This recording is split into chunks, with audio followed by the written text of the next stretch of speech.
1 year later, Naruto, 7 years old. In the last year, many things happened around Konoha, and even more with our loud blonde. He was now 7 years old. Naruto changed his outfit. He now wore dark green pants, a blue t-shirt with an orange sleeveless jacket. A couple of weeks ago, there was an incident that shocked Konoha. The Uchiha clan's prodigy, Itachi Uchiha, massacred his clan, leaving only his little brother alive. This event turned his little brother, Sasuke Uchiha, into an avenger, wishing only to kill his older brother to avenge his fallen clan. The Uchiha clan, even though they were arrogant pricks, they were a powerful and highly respected clan in Konoha. The funeral service was huge. Every person in Konoha attended and paid their respects with the Hokage delivering the eulogy. Naruto watched from afar with a sad face. He may have not liked the Uchiha, but in a way, they were family. He also felt a bit glad that he never told anyone he was an Uchiha, or maybe he also would be sleeping underground right now. Naruto decided that after this incident, maybe it would be better to tell the Hokage about his legacy, but still keeping it a secret from the village for now. What would the village think if right after the Uchiha massacre, the demon brat appeared using the Sharingan and being one of the last Uchihas? Man, I'd be eaten alive, he thought. He was the demon brat. He would most likely be used and, when not necessary, discarded. He thought about approaching Sasuke, but when he saw him in the academy, the kind of personality he had, power-hungry, arrogant, he wisely chose to forget him and let him be. The academy in Konoha starts at age 8 to anyone who wishes to become a shinobi of Konoha. The curriculum lasts 6 years and ends with the students being 14 years old and getting rank should they pass their exams. The academy starts with history, math, and other general topics, then goes for chakra theory and principles to stealth, weapon training, traps, and tactical training, and ends with taijutsu and ninjutsu training. When Naruto showed the Kyuubi his academy curriculum, he wondered how the hell was Konoha the strongest shinobi village in the elemental nations. This year's class was very special. Naruto's class was filled with clan's heirs. There was the Inuzuka, known for their dog partners and collaboration ninjutsu. The heir of the clan was Kiba Inuzuka, a loud and brash kid. He had brown hair and 2 red markings, one in each cheek, the symbol of his clan. There was the Akimichi clan. Their heir was Choji Akimichi, a small boy with large bones. Anyone who called him fat gets smashed. Their clan was known for using techniques that relied on high-calorie usage, meaning Choji was always eating. Then there was the Yamanaka clan. Their heiress was Ino Yamanaka. She had long blonde hair and wore a dark pink outfit. Her clan used mind techniques. They could read thoughts with mere touch, confuse and make enemies attack each other, and even take control of the enemies' bodies. There was the Nara clan. Their heir was Shikamaru Nara. He had a pineapple hairstyle and wore a mesh shirt with a black sleeveless jacket and black pants. He was lazy and mostly slept through classes. The Nara clan was known for its members having high IQ and being extremely skilled in strategy and planning. Shikamaru's father was actually the head of the strategy division of the village. There was the Aburame clan. Their heir was Shino Aburame. He was a collected guy, distant to everybody.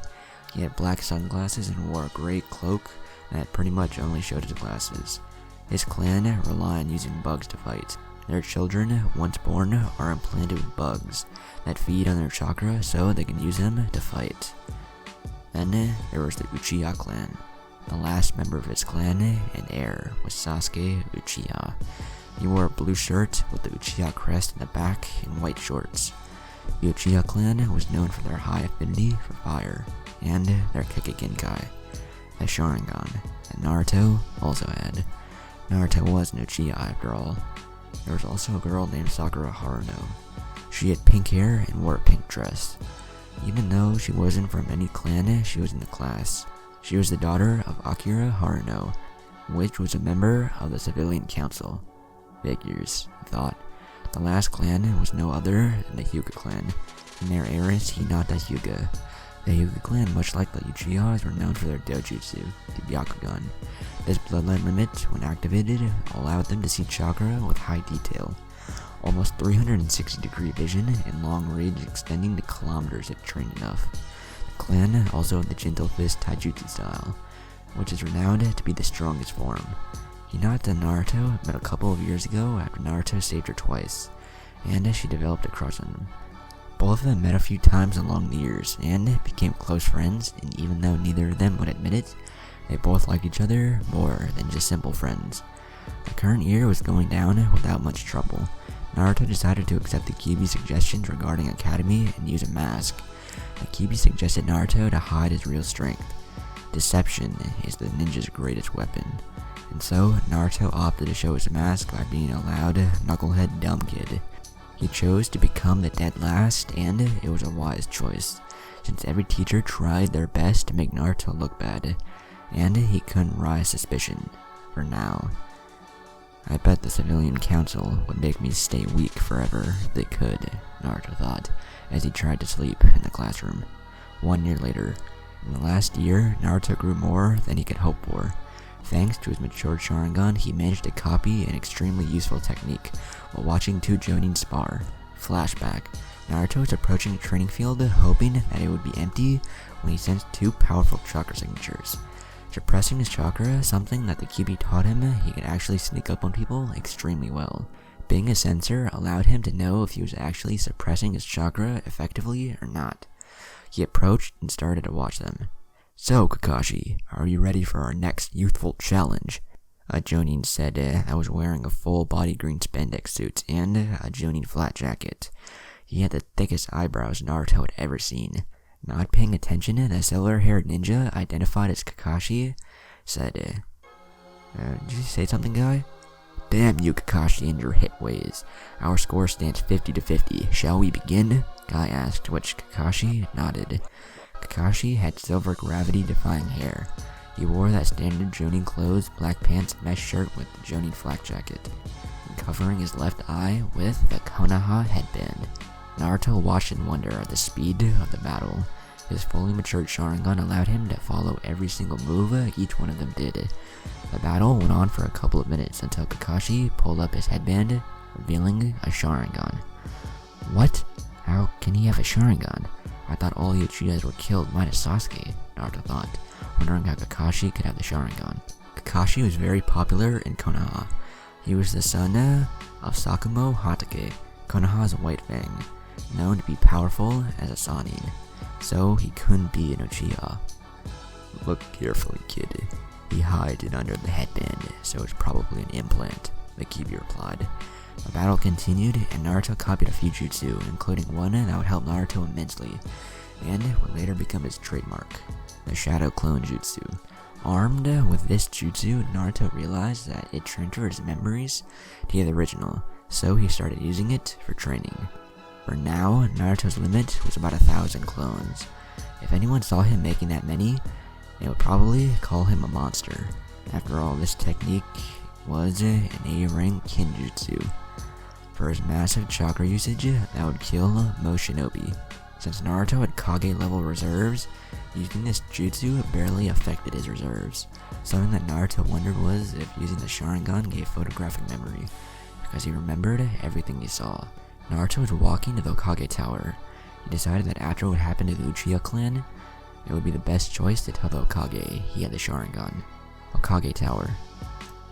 "Hey, old man," Naruto said with a foxy grin. The Hokage seeing Naruto gave him a smile.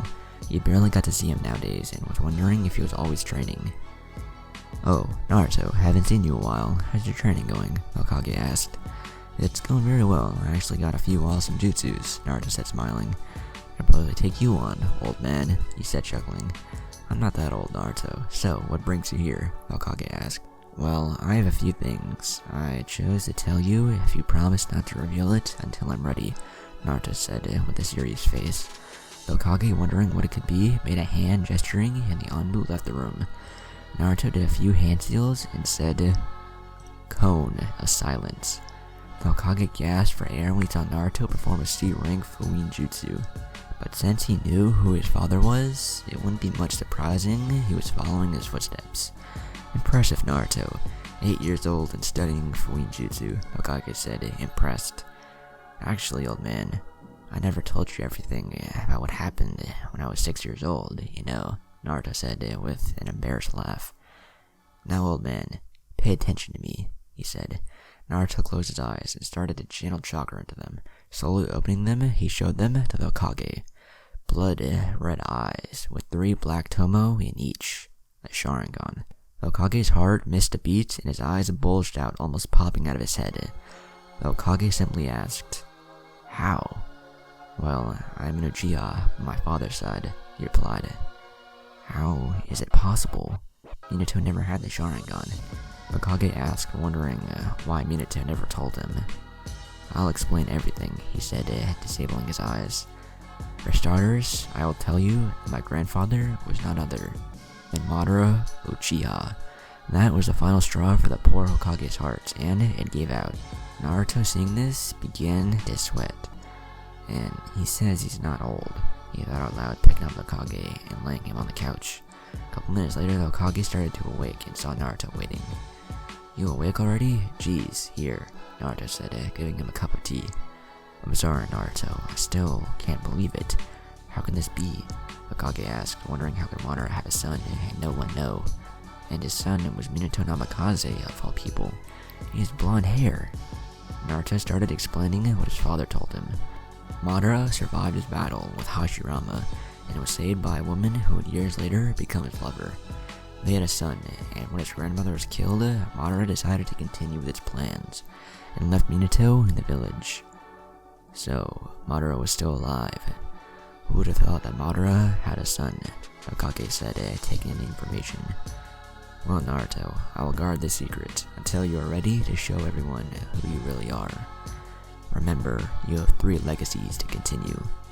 Your mother's, the Uzumaki clan, your father's, and your grandfather, Madara Uchiha's legacy," he said.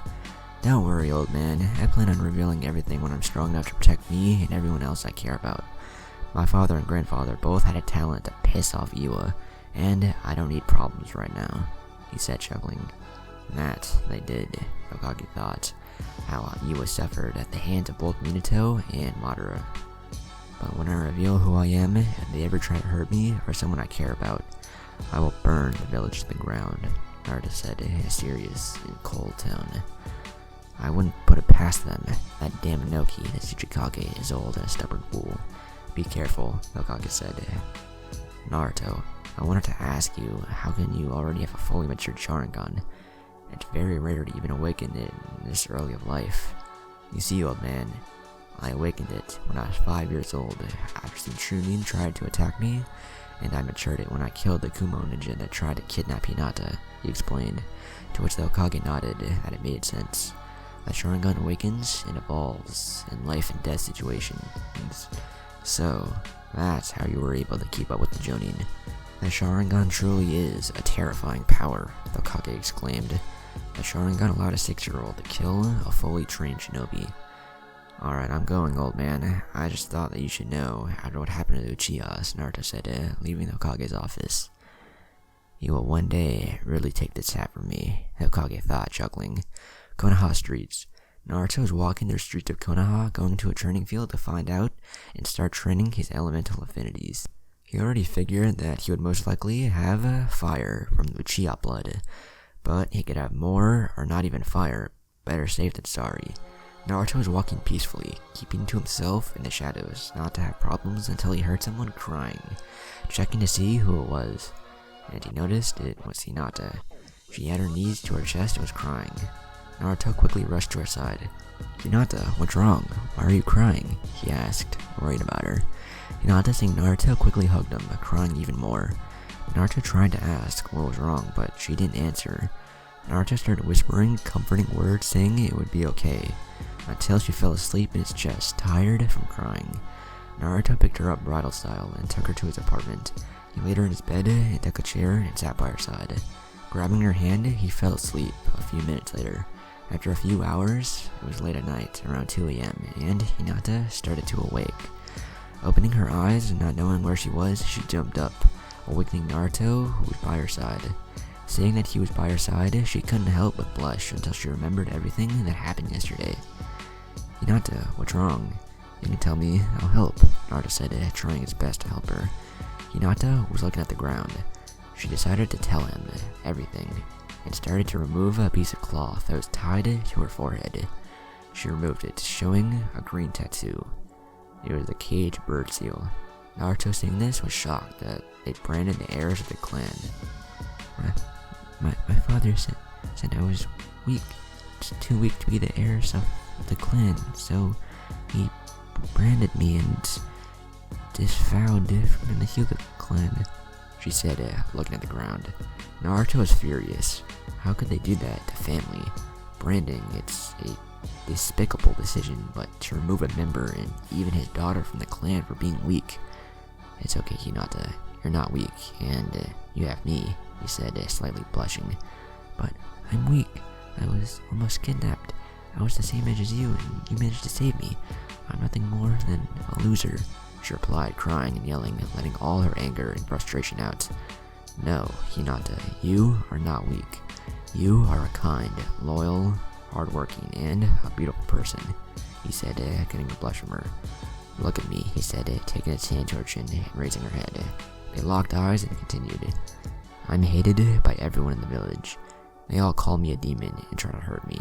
To them, I'm nothing more than a loser that shouldn't even be allowed to live. But I don't give up, and I never surrender. That's my Nindo. And one day, I'll prove to them all that I'm strong," he exclaimed, getting a smile from her. Is it because of the Kyuubi?" she asked. She knew it would be a sore subject. "How do you know?" Naruto asked, stuttering, a bit shocked that she knew. "Well, when I use the Byakugan, I can see the red chakra in your gut, and Father told me to stay away from you, and the villagers call you a demon, so I did a bit of research," she said. Do you hate me?" Naruto asked, wondering if he would lose his only friend. "No, of course not. I know that you aren't the Kyuubi. You are a kind, cheerful, and brave person," she said, hugging him. Naruto felt the tremendous weight leaving his shoulders. "Hinata, let's work hard, and prove to them all that letting you go was the worst decision they could ever make. If you want, I'll help you," he said. "Really?" she asked hopefully. "Of course, I take care of the people I care about and love," Naruto said with a blush, lightly bending forward and softly kissing her on the lips. Hinata didn't expect that, but she also loved him, so she returned the kiss, gently moving her lips. She couldn't be happier. Her best friend, her crush, her love, was kissing her and saying he loved her. Naruto couldn't be happier when Hinata returned the kiss. He thought that she never would like him more than friends. Slowly backing up and ending the kiss, they were both blushing. Hinata quickly hugged him and said it between sobs. "Naruto, thank you. I love you too. I promise that I'll one day remove that seal. I promise I'll protect you, and together we'll show this village what a couple of losers can do," Naruto exclaimed, giving her his foxy grin and kissing her on the cheek until she fainted. "Well, that lasted longer than I thought," he said, laughing.